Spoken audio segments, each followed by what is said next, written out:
Dear parents, આજનો સૌથી મોટો એક ઇશ્યુ પેરેન્ટ્સ ફેસ કરી રહ્યા છે તે છે પેરેન્ટિંગ.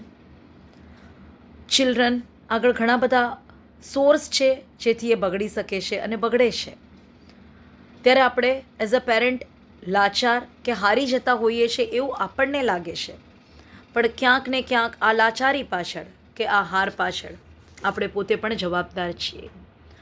પહેલું રીઝન તો એ છે કે દરેક માણસ પ્રેમ ઈચ્છે છે અને એ પ્રેમ માટે ભૂખ્યો છે. આપણે એમને સુવિધાઓ આપીએ છીએ પણ સમય નથી આપી શકતા.